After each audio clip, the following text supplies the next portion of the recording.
Welcome to the Death of the Author podcast, episode 7, your world this week in teen fiction and general geekery. You're here with Alexandra, a aficionado of all things nerdy and obscure, and Chelsey, me, writer of many unfinished things and general story connoisseur. This is the podcast for the week of December the 7th to the 21st. Whoa, we are getting close to the Christmas time. I know, right? The year's gone by so quickly. I feel like it was like just yesterday that we were at BIA and all the other cons that we've gone to.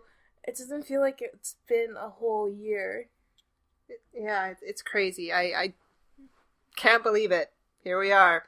December. It was about this time last year that we decided, hey, let's kick this off of the ground again. So yeah. We reviewed Coldest Girl in Cold Town. That was a lot of fun. Feed. Oh my gosh. Project Kane. So I feel like we've been working our asses off. We have been working pretty hard this year. I'm impressed with us, yeah. Think about if you could go back and tell your former self around this time last year all the things that would happen this year. I mean, just crazy stuff like, I don't know, we met Scott Westerfeld and Lev Grossman. I didn't even know who Lev Grossman was. I mean, we lost Robin Williams. Like, hey, Alexandra, you're gonna meet David Cronenberg. What?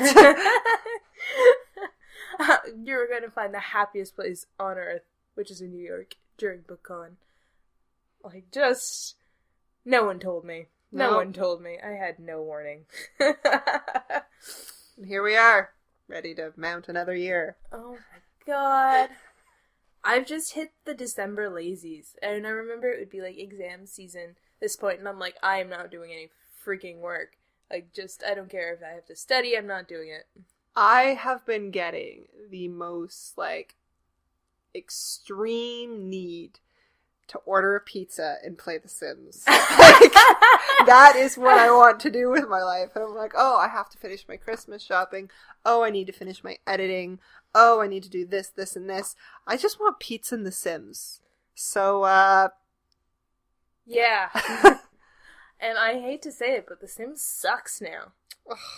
And I paid, like, top dollar for it, and I regret it. Regret it. Sims 3 is where it's at. Yeah. Honestly, but it was so buggy. That was the problem. Well, I did hear that they're releasing a expansion soon, so maybe that'll help. That's all I've got to say to that. Anyways. Maybe we should let's play The Sims sometime soon. So I can cry on camera? Yes. Alright. So, Dota updates. We haven't released anything new too much yet. Well, except... we did actually just release a review for Blue Lily Lily Blue. Yeah. Last night it went live, so by the time you're listening to this, it'll be like 3 or 4 days that it'll have been online. And it's lovely. And we dance. So... we just had a lot of fun with this review. I think I let my imagination go crazy. Mm-hmm. And... it's just such a good book, too, that I hope that came across, that we were just so excited to be reviewing it.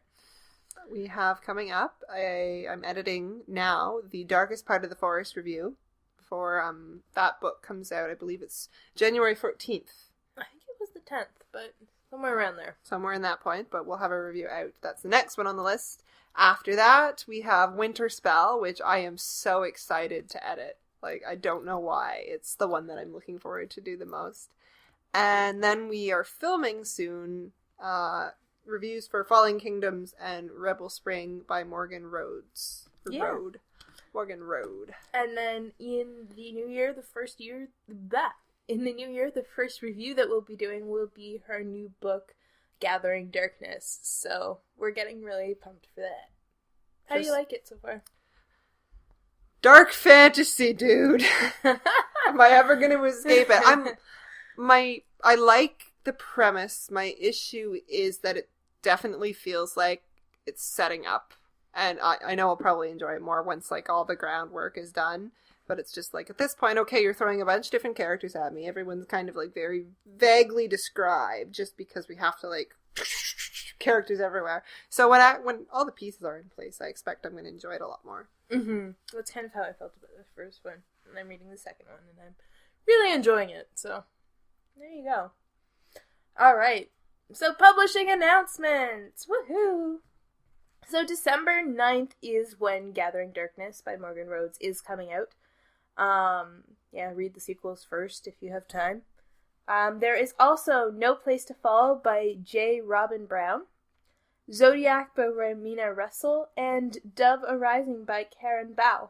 Alright, so we are featuring Zodiac by Ramina Russell, and I have been seeing this book everywhere, all over Tumblr, all over the Penguin stuff. Penguin's really trying to push this one, so I'm kind of interested in reading it. So our summary is, at the dawn of time, the Zodiac universe was made up of 13 solar systems, houses, each one named for an astrological sign of its citizens. Only 12 houses remain, and the Zodiac universe has enjoyed peace for centuries. Then a terrifying blast tears through Cancer, killing millions of citizens. Now Ro, an intuitive young guardian, must unite the 12 houses of the Zodiac before an ancient, power-hungry evil destroys their world. But who amongst the vastly different houses will believe Ro's story? That Ocus, the banished 13th guardian from the Zodiac lore, is not only real, but is determined to get revenge on everyone from Virgo to Leo and back again. And who can Ro trust in a world defined by differences? I'm a Scorpio. Hi. Hi. Scorpio. I'm a Libra, and I'm like right at the beginning too, so apparently I get traits from Virgo as well. I don't know. I feel like I'm a very strong Libra though. I think I'm a pretty strong Scorpio. I like fall right into like the category of dark, mysterious, with a very, very bad temper. Wow. That is an amazing description. I'm supposed to be like even-tempered, fair, and not able to make decisions. That's pretty accurate. Oh my god. I'm kidding. I'm not. I am. You don't know whether you're kidding or not. I don't know. I feel like I make decisions pretty well. I don't know. I think on important stuff, but when it comes to, hey, what do you want to eat? Yeah, that's because I'm trying to listen to my stomach, and my stomach's like, Yeah, but we're really obsessed with factions. Have you noticed that? Like, that is the really, really big thing right now. So it was only a matter of time till someone's like, hey, let's use the Zodiac. Yeah, because everyone can relate to the Zodiac in some way, shape, or form. I mean, everyone at some point has probably wondered, okay, what am I? Yeah. I mean, what is our obsession with categorizing things? Because categorizing things makes it easier. Because if you categorize something, then you think you understand it. And we always want to understand everything. Yeah, and I mean, then you get that very easy break. Like, oh, I don't fit into my category. I don't know. I mean, it works in some places, like Harry Potter. Yeah, but the thing with Harry Potter was it wasn't totally defining of you. Like, it was part of your identity, but you did come across, like, people who didn't really fit into their specific houses. I mean, look at Neville. He was a Gryffindor, but he wasn't. Like, he was a Gryffindor, but he showed Gryffindorness in a different way than everybody else did. That's true. But they were still trying to categorize everyone, and people kind of just stuck with their houses, because that's just what happened. And, you know, now that I think about it, there weren't really any characters that were, like, main characters that were from other houses. Everybody was Gryffindor. Yeah. Or you were just unimportant. Well, evil. Yeah, but then you also had, like, love interest from Ravenclaw, and didn't Percy date someone from Hufflepuff they or something? Dated one or two, but, like, as a rule, like, you didn't have any main characters from other houses. I don't know. What's your house, Chelsey? Probably be Gryffindor. No.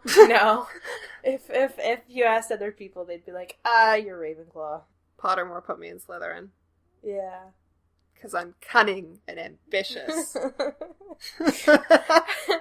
did it become a diss to be like, you're in Hufflepuff? I don't know, I think it was the one poem, it's like where Hufflepuff took all the rest. Yeah, I think so. But remember, Hufflepuffs are really good at finding things.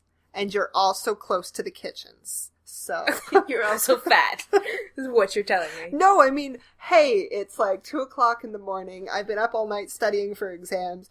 I really, really want some cake. Hey. This is coming from the person who, during her last 2 years of exam season, baked a cake a week. Yeah, I remember it. Remember Pity Cake? I remember Pity Cake. Yeah, but so I am a Slytherin Scorpio, so that basically means I'm a villain. Or a love interest. Okay. Yeah, I'd probably be Ravenclaw. Anyways, off the topic of sorting things, yeah, Goodreads has been sorting its books into, hey, this is awesome, as voted by our readers. So I was kind of just looking at the Goodreads picks, and I voted. None of my choices made it. Yeah, none of mine did either, sadly. For the ones that we care about, YA, We Were Liars by E. Lockhart, won for best just YA book, and then YA Fantasy City of Heavenly Fire by Cass Clare. I think that there were better, specifically fantasy YAs that came out. I mean, I did like City of Heavenly Fire. I did like it. It was a very good ending. We already discussed our situations and views of it, but I don't know. I think, yeah, I feel like there were better just standalones, or it wasn't like, it was a good ending, but it wasn't like the be-all and end-all of teen fantasy this year. But I mean, it has such a huge following, and it was the last one, and it's such a big, like, thing. So I understand why, but... Yeah, but I would have voted, like, Blue Lily Lily Blue, but that came out so soon to the end, too. I don't know how many people... And same with something like Young Elites. Well, I wouldn't have voted it the best, but that came out so close to the end, I wonder if it was kind of at a disadvantage. So you decided that in the topic of best books of 2014, that this episode we would talk about the best books we read in 2014. Yeah, I felt like kind of constraining yourself to books that came out was just going to be too difficult. So you had us each pick 5.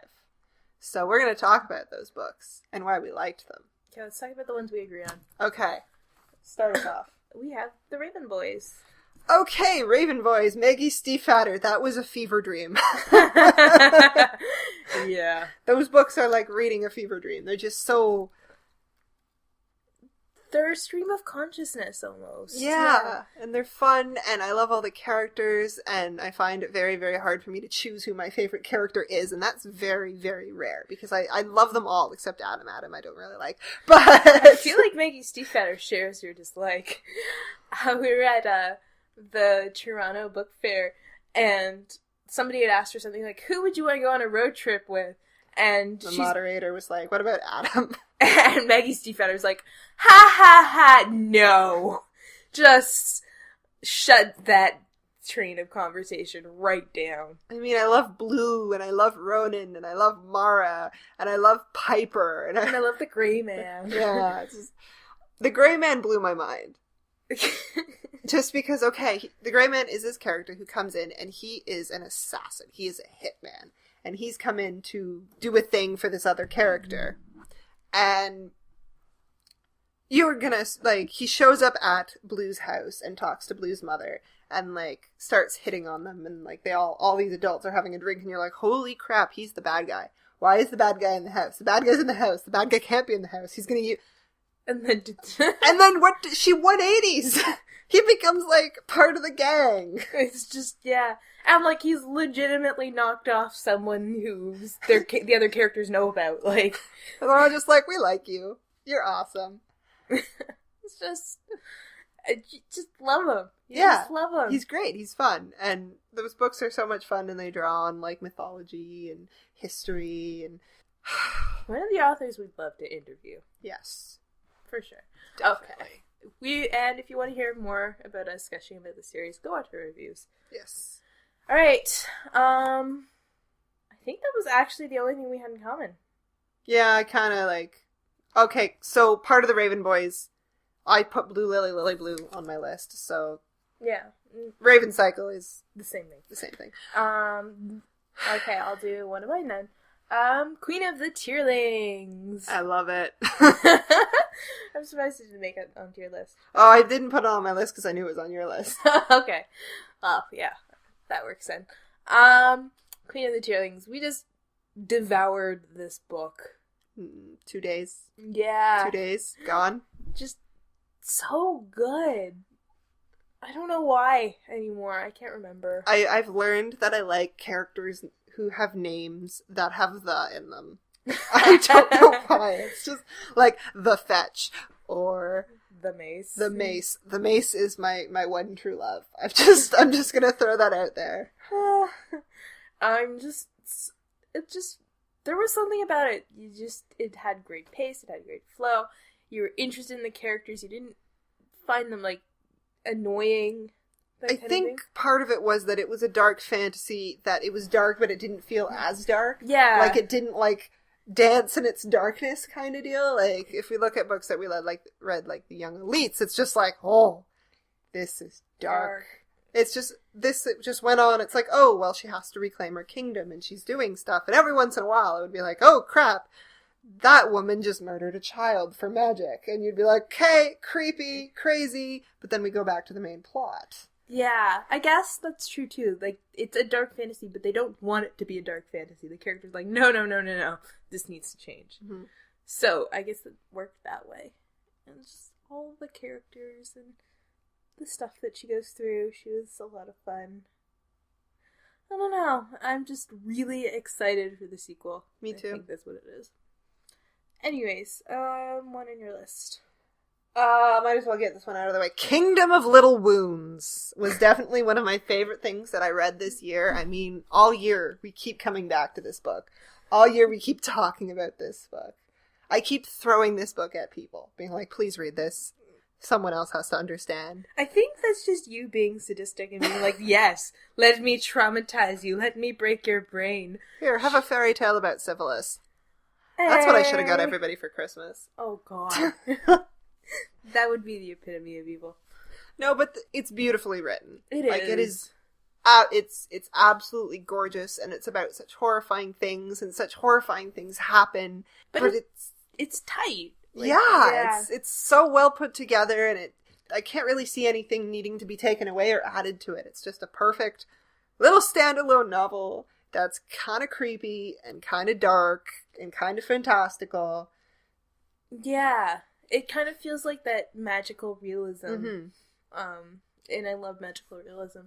Where, like, yeah, weird things happen, but people just kind of accept it as fact and kind of, like, move on with their lives. Mm-hmm.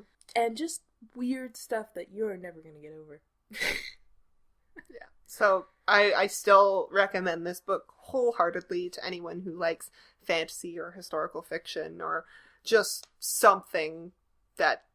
Body horror. Body horror, yes! Back to my buddy Cronenberg. Body horror. You like body horror? Well, get a load of this.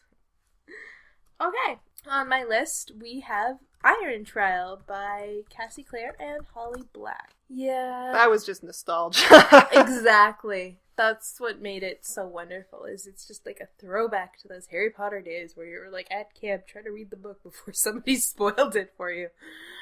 And it was like a great just discussion on what it's like to be the hero, and just her like twist at the end where you're like, oh my god. This year I feel like that's been something that we've been questioning a lot in like specifically teen fiction, and I'm gonna blame the Avengers, but the whole are you really a hero or are you the villain of your story, or shady like dark hero things. So you're blaming Batman is what you're saying. No, I'm blaming Loki. Oh. I am full on blaming the Avengers and Loki, because if you look at like the Avenger fandom and specifically how crazy people are over the Loki character, and then take that to its extreme with Thor 2, how Loki joins like the group, and it's just like he's that witty kind of like dark guy who you don't know if he's going to betray you, but he keeps pulling through, but you know it's coming, and you don't know if he's the hero, you don't know if he's the villain. He might have masterminded this whole thing. You won't find out. Keep reading. So what was your point? My point is that we really, really like the villain heroes this year. Yeah. I have to say so. We're interested in like what people have to say and kind of like that dialogue that's happening between books. where we're kind of getting like a back and forth conversation on what it means to be the hero and what it means to be the villain and how those two kind of intersect. How, like, you need a hero to have you need a villain to have a hero, kind of. Yeah. I don't know, but if this means that, like, the whole film noir detective genre comes back, I will be happy. I know you will. I know you will. Okay, next on my list is Annihilation by Jeff Vandermeer. This is a really, really short book. It's kind of like a cosmic horror. It's really weird. I put it back in like 4 hours at work, and it was very, very dead when I was reading it, except right when I got to like the climax and maybe things were about to be explained, and it's creepy. It's creepy. And I'm just about to get to it, and my boss comes in, "Hey, Alexandra," and I'm, "Wah!" I screamed at him, like, out of shock, because I was so, like, enraptured with this book. It was fascinating. And if you like cosmic horror, if you like Lovecraft, if you just like weird, like, this was weird, as in weird fiction, I definitely recommend checking it out. You need to read it. I have it. It's the first book in a trilogy. All the books came out in 2014, which was kind of cool. He was just like, yeah, I'm going to release them like 4 months apart. That's great. Mm-hmm. So, and each book, I don't know, I really like those trilogies or series where each book is like a different style. Like, this one's like cosmic horror. The second one is more kind of like thriller. Like, I don't remember what the third one is, but yeah, totally good. Annihilation, Authority, and the last one, I am blanking on, Acceptance.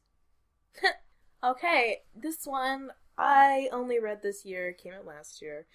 Somebody told me to read it last year. I don't remember that. This one is The Diviners by Libba Bray. And I'm so excited because the sequel is coming out this year. Is it really? Yeah, it's coming out in like the spring.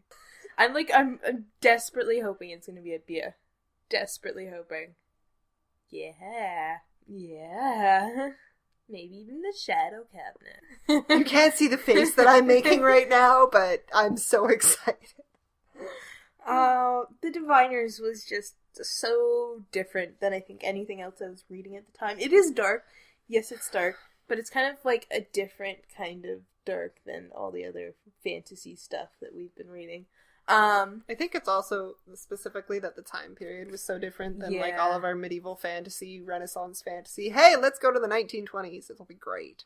It was a party. The main character was just like a cyclone. She was great. She had energy. She had hopes and dreams, and she was just bouncing all over the place. She was great. And then there was a great cast of backup characters as well. I think with the like Evie and the Diviners, we've had a lot of characters in the last couple of months that we've been reading who they're just not. They're nervous. They're shy. They're not willing to really push themselves to try anything. Evie's just like, let's do this. I'm down. Let's go to a party. Let's like crazy weird ghost thing. Let's do this. Yeah, I think you're partly right. Yeah, she was just so full of life and just so everywhere. And then there was just like there was a love triangle, and I don't generally enjoy love triangles, but this one was really getting to me. I was like, is she gonna go with Jericho or is she gonna go with Sam? And it looks like Jericho's winning, and that's what I really want. Jericho. Yeah, I want the Jericho. And there's just she's left so much out there for you to explore that you're really excited for the next one. Mm-hmm. Like, you don't know what's going on with Jericho's past. There's some kind of, like, media tycoon, somebody running around doing evil things. And then you've got, of course, the evil thing that's approaching. Libba Bray just does so well with period fiction. She does. I don't know what she does to do so well, but... Well, if you look at, like, her Great and Terrible Beauty trilogy, and then when she took kind of her break from period fiction and did, like, Going Bovine and Beauty Queens, those were both fantastic. And then it's, let's go back to period fiction in the 1920s, and you're just like, what? I heard somewhere, I think it was you who told me that she was thinking about doing something like in the 50s. I don't know if that was me. Someone said that she had some kind of like 50s magical realism thing up her sleeve somewhere. If that's the case, I will totally be there to read that, because that sounds just as awesome. Which reminds me, I can't remember what it was, but it was a Tumblr post, and it was like just this picture of like 4 stylized pictures of 1950s women holding like chainsaws. Oh yeah. And somebody's like, we should turn this into a zombie apocalypse game. And then somebody actually figured out how that would work, and it sounded like the best thing ever. I remember seeing that. Yeah. Yeah, and I've always wanted somebody to actually write that. I wish it was Liverpool. Anyways, The Diviners is excellent, and if you haven't read it, go read it before the sequel comes out, because you won't regret it. Just live right. Next on my list is The Disaster Artist. Yes. This book holds such a huge place in my heart, because this movie holds such a huge place in my heart. The Room. Holy crap, that movie. Number 1. The Disaster Artist is basically an autobiography by the one guy who plays Mark.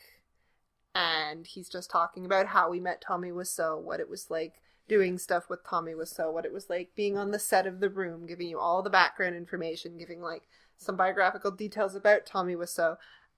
And it is, if you have any love for even just film production or just like behind the scene random facts, this book is phenomenal, because you just sit there and you read it and you're just like, holy crap, is this real life? Just that movie. If you've never seen that movie, it is literally the worst movie ever made. The production values are surprisingly there in terms of film quality, like the actual like picture. Mm-hmm. But I mean, like, you look at the sets, you look at the staging, you look at the dialogue and the costuming, and it's just, what happened? And you find out that they've gone through like 3 crews of people just trying to get this thing filmed, because Tommy Wiseau is so crazy that he just drove them all off.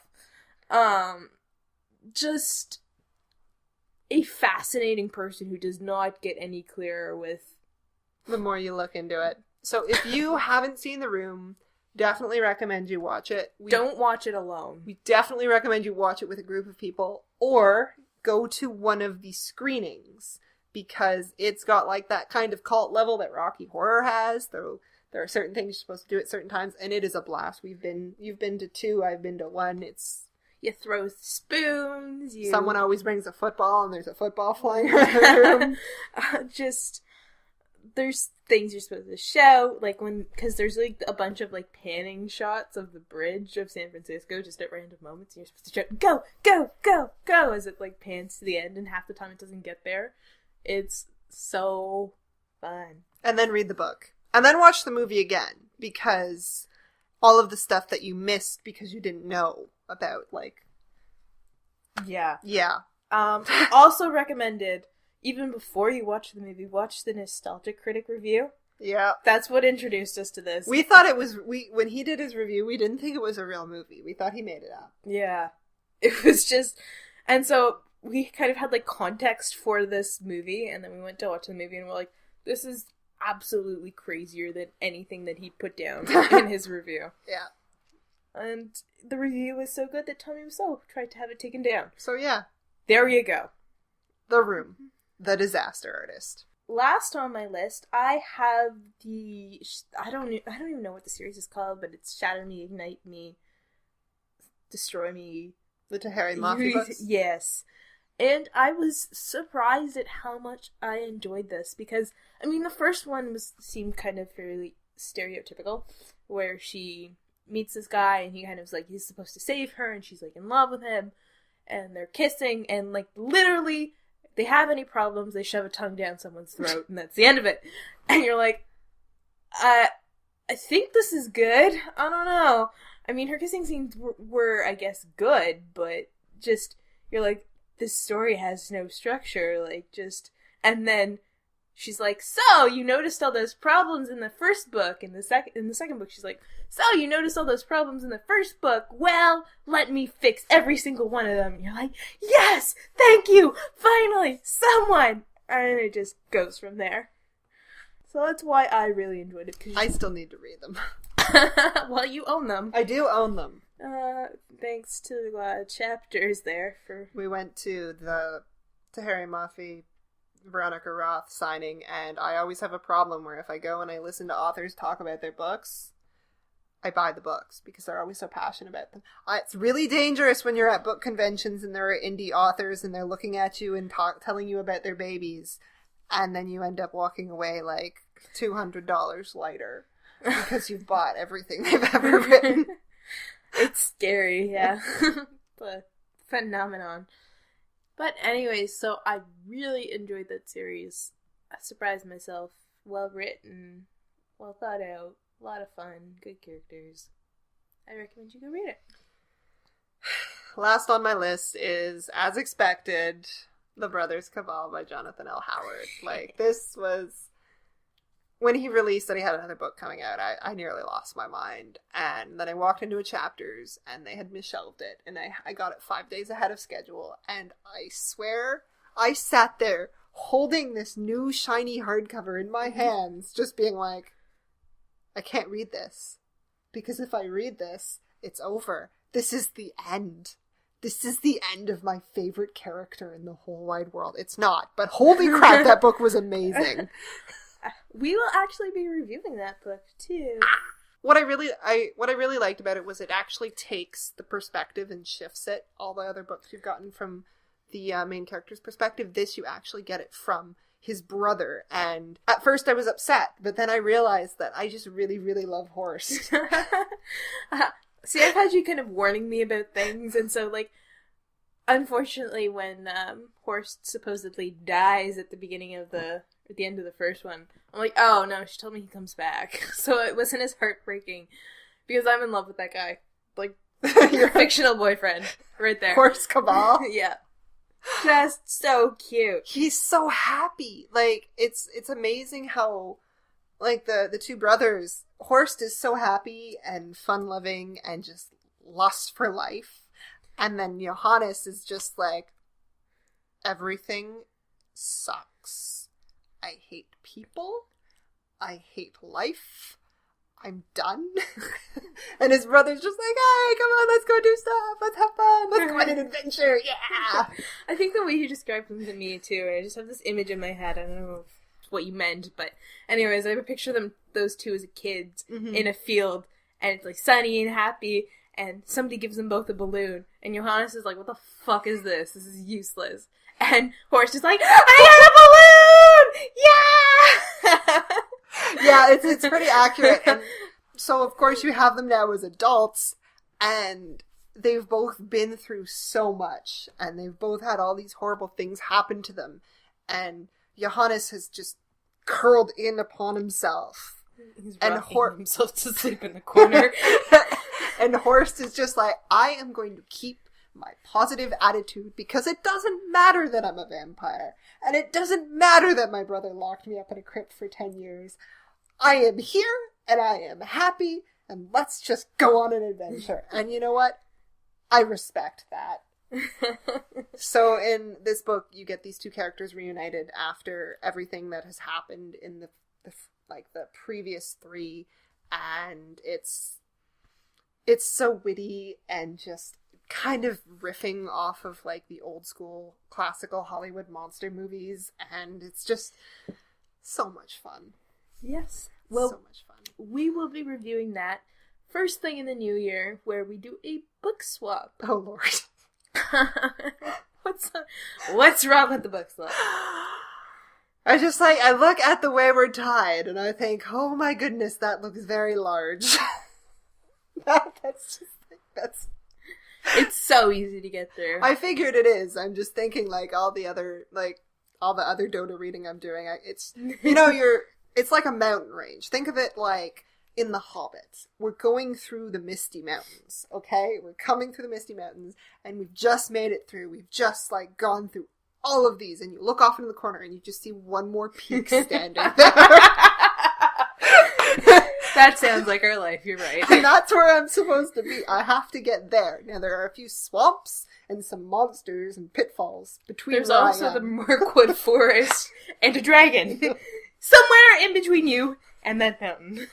So you might ask me, Alexandra, what's the forest? The forest is all my editing, because I get lost in it. What is spiders? The spiders? The spiders are my laptop. Yeah, that makes sense. Your laptop is the most temperamental little thing I've ever seen. My computer doesn't give me this kind of crap. You know that, right? My laptop's name is Tom Bombadil. My laptop, it's the most fitting name, because when my laptop wants to do something, it does it. It doesn't matter what I think or what I want. If it's going to go strolling through the forest, singing on the top of its lungs, there's nothing I can do about it. Well, anyways, so, Book Swap, The Wayward Tide, my favorite book, and Brothers Cabal. Possibly your favorite book. Well, my favorite book is Detective, but I don't Close want to touch enough. that. I don't want to touch that, because I'll just stare at the screen, just being like, I love everything about this. Don't you dare say anything about this book, or I'm going to cut you. So for my own safety, we will never be reviewing that book, is what you're telling me. Basically, yes. At some point, I would really like to organize a Goodreads read along for the Hiatus Cabal books, but that won't be for a while. Yeah, okay. So, the last thing I was looking at as part of my end of the year ritual was my Goodreads to read challenge, which I don't think I failed that miserably, because I was looking at all the books I've supposedly read throughout the year, and I'm like, I'm missing like 20 of them. Because I'm just really lazy with updating my Goodreads, is what that is. So apparently I'm sitting at like 61%, 46 out of 75 books, but no. I actually beat myself. I did that. The last 2 years I haven't been able to get to my set limit. Now granted, I was a lot busier with like school back then. School books counted though. I know, but I got closer with my school goal. I didn't want to read. That's the thing, because I would be reading all the stuff for school, and I'd be like, okay, I have like 20 minutes of free time. I could either sleep or read this book. I'm going to sleep. So now that I have a little bit more time, and I actually have kind of a structure to my life again, I can start reading, and I'm ahead. I finished my challenge, 80 books. I think I'm sitting at 81 right now. So, yeah. Let's see if I can do 100 next year. I'm gonna laugh at you as you struggle. As I suffer? Yeah. Because think about how much you read this year. Now at like 20. Alright, so this is our final podcast for 2014. How does that feel? We hit 7. 7 podcasts. Woo! Look at us go. I am super excited for the new year. We are taking a break from writing reviews, mostly. Yes. So, I guess we should briefly talk about this. We've had this project on the back burner for about a year now, actually. And we really like doing the Pick Your Paths. We did a Lancelot Pick Your Path that we posted last year in February. And we've been working on one fairy tale themed. We have our production vlogs up on YouTube. I can link them. We just basically need to get one more big push to finish everything. I'd say it's more than one more big push, but yes, that is the general concept. Oh look, there's the dragon! I found it! I found the dragon! Woo! Yeah. So basically, we've been kind of doing this fairy tale Pick Your Path. We've kind of created a YouTube channel for it already, so it will be up there. The concept of our Pick Your Paths, because we're modern women, is that they're actually up on YouTube, and we're using the YouTube video linking system to create this Pick Your Path. So you're going through this story, and you're listening or reading to these YouTube videos, and then you click on a video, and it brings you to the next one, and you go through the story this way. Our first Pick Your Path had like 170 slides. This one will probably hit around 500 slides. Holy crap, it is going to be a monster. But we have our general story, we have it laid out, we've almost kind of figured out the 3 kind of major endings. There's also kind of like little mini endings in there as well. We have characters, we have plot, we have setting. We even have like character art. She drew the characters. So it's... I was unemployed. That's basically what that one amounts to. We even have like 100 something slides written that I did. That was fun. Also, unemployed at that point. Yeah, so basically the premise of this little pick your path. So, you wake up in the middle of the forest. You don't know who you are. You don't know how you got there, so you start walking. Turns out that you are actually a princess, because you know fairy tales, and you're in this little fairy tale world, and each of the big four have taken over a country. Now, So, if you don't know who the big four are, they are... Cinderella, Snow White, Sleeping Beauty, and Beauty and the Beast. And so each of them have taken over their country, and they're kind of each running their own little special type of dystopia, kind of swung to their specific stories. I think my personal favorite is Cinderella, just because everything in her country is like hardcore cement, just like chrome shiny. There is no dirt anywhere. She doesn't want to clean another thing in her life. she's done. She's kind of been broken by her backstory. I really like Sleeping Beauty. Sleeping Beauty was she's one of the big bads. And her kingdom is just like Big Brother. Mm-hmm. She was kind of put to sleep over the years. She's gone a little bonkers because she could kind of hear everything that's been going on for like the past 100 years. There are thorns everywhere. Her fairy godmothers are like her minions. And just stuff is going on. We also have things that are just random that we've added, like a floating prison. The prison is probably my favorite location in this entire story, just because the characters who we threw up in the prison are just so much fun. Like, there's the big bad wolf who, let's just say I got a little bit ridiculous and you let me go with it. I feel like that's the subtitle of that story. The whole story. And, Sooty is one of my... We tried to bring in as many obscure fairy tales as possible. Like, we do have the big four, but there are so many other fairy tales that never see the light of day. Your favorite, The Girl with No Hands. The Girl with No Hands. And then the Devil's Sooty brother is where Sooty is from. Yep. And so you get to be as good or as evil as you want, which I think is probably the coolest part about this. So every decision you make affects where you go in this story. We got intense. Yeah. So when it's actually up, we will probably be doing another call for beta testers, so keep your ears open. That will be around May. Mm-hmm. And let me tell you right now that our goal for having this done was May last year. So yeah, don't hold us to that. But we're taking a break from reviewing. We will be doing Alexandra's favorite vampire month. Yep, we'll be back in February. Yep, but we will be filming in January for that. And then we will be doing informal reviews until we get this thing done. Yeah. And so if you have any book requests for reviews, we can do that. Yeah, shoot them our way. Yeah. Okay, so this has been our super long podcast for the end of the year. Lucky you. And we will see you guys in the new year. Let us know what you guys have been reading, what you are excited for in the new year. You can reach us at our website, www.doftheA.com. On our Twitter, D of the A Reviews. On my Twitter, Zeres Loki. Or email us at doftheabooks@gmail.com. Alright, so you will be hearing from us soon. Alright, happy holidays, guys. Bye!